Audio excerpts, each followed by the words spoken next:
श्रावण मास महात्म रोटक तथा उदुमपुर व्रत का वर्णन।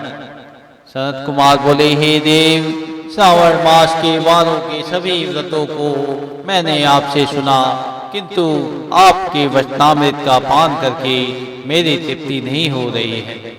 हे प्रभु, श्रावण के समान अन्य कोई भी मास नहीं है, ऐसा मुझे प्रतीत होता है, अतः आप तिथियों का महात्म बताइए। ईश्वर बोले, हे सनत कुमार, मासों में कार्तिक मास श्रेष्ठ है, इससे भी श्रेष्ठ माघ का कहा गया है। उस माघ में भी श्रेष्ठ बैसाख है और उससे भी श्रेष्ठ मार्गशीर्ष है। जो श्री हरि को अत्यंत प्रिय है, विश्वरूप भगवान से उत्पन्न होने से ये चारों मास मुझे प्रिय हैं। विश्वरूप भगवान से उत्पन्न होने से ये चारों मास मुझे प्रिय हैं, किंतु 12 मासों में श्रावण तो साक्षात शिव का रूप है। हे सनत कुमार, श्रावण मास में सभी तिथियां व्रत युक्त हैं, फिर भी मैं उनमें प्रधान रूप से कुछ उत्तम तिथियों को आपको बता रहा हूँ। सर्वप्रथम मैं तिथि तथा वार से मिश्रित व्रत आपको बताता हूँ। श्रावण मास में जब प्रतिपदा तिथि में सोमवार हो तो उस महीने में 5 सोमवार पड़ते हैं। इस श्रावण मास में मनुष्यों को रोटक नामक व्रत का करना चाहिए। यह रोटक नामक व्रत 3.5 महीने का भी होता है। यह लक्ष्मी की वृद्धि करने वाला तथा सभी मनोरथों को सिद्धि करने वाला है। हे मुने, मैं उसका विधान बताऊंगा, आप सावधान होकर सुनिएगा। श्रावण मास के शुक्ल पक्ष में प्रतिपदा तिथि को जब सोमवार हो, तब विद्वान प्रातः काल यह संकल्प करे, मैं आज से आरंभ करके रोटक व्रत करूंगा। हे सुश्रेष्ठ, हे जगत गुरु, मुझ पर कृपा कीजिए।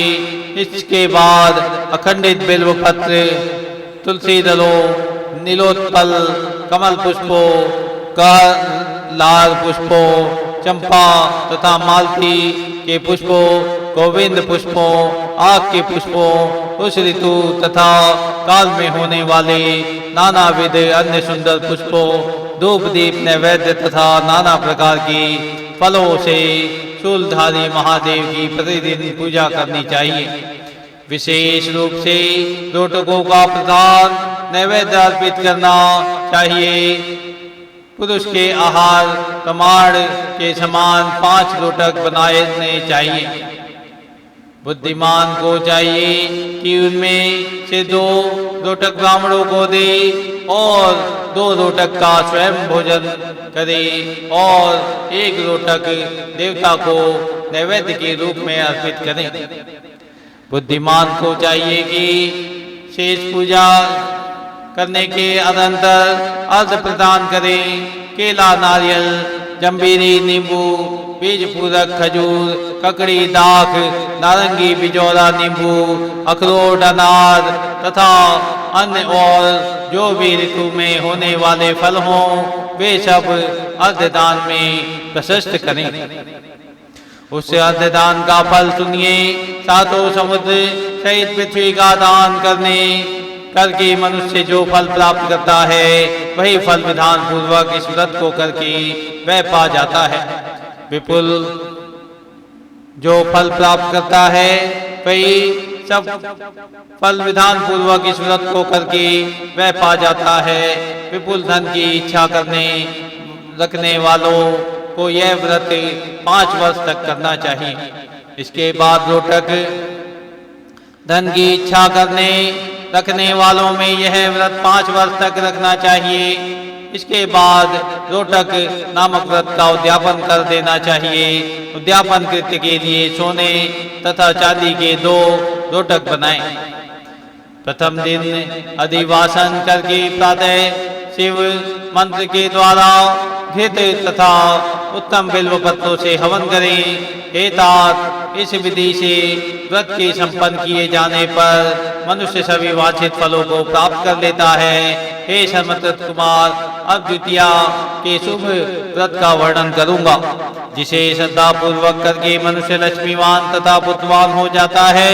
उदम्बुर नामक यह व्रत पाप का नाश करने वाला है।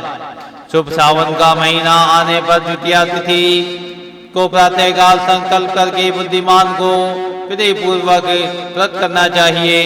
इस व्रत को करने वाला स्त्री हो या पुरुष वह सभी संपदाओं का पात्र हो जाता है।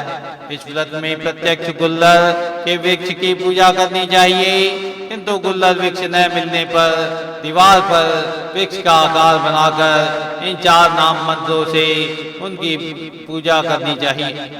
हे उदुम्बुर, आपको नमस्कार है। हे हेम पुष्पक, आपको नमस्कार है। जंतु सहित फल से युक्त तथा रक्त अंड तुल्य फल वाले आपको नमस्कार है। इसके अधिदेवता शिव तथा शुक्र की भी पूजा गुल्लर के वृक्ष में करनी चाहिए। इसके 33 फल लेकर 3 बार भागों में बांट लेना चाहिए।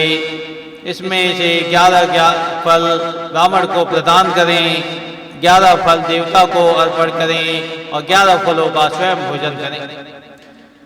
उस दिन अन्न का आहार नहीं करना चाहिए। शिव तथा शुक्र का विधिवत पूजन करके रात में जागरण करना चाहिए।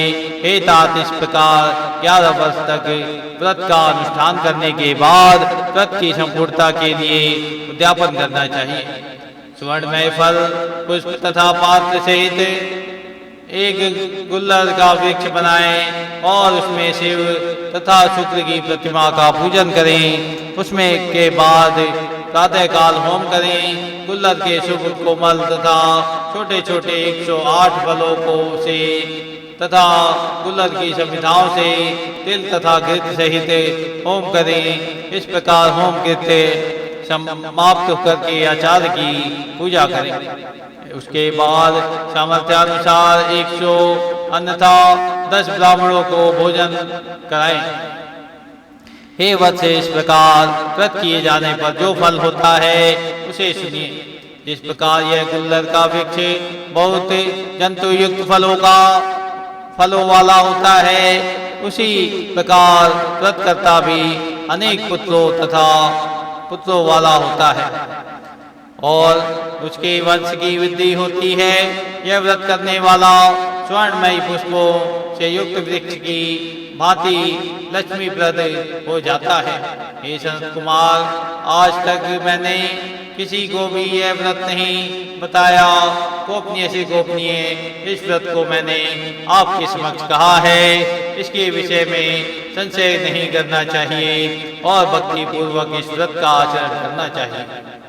इस प्रकार स्कंद पुराण के अंतर्गत ईश्वर सनत कुमार संवाद में श्रावण मास महात्म्य में प्रति पदरोटक व्रत द्वितीयोन्दुर व्रत कथन नामक 11वां अध्याय पूर्ण हो। हर हर महादेव।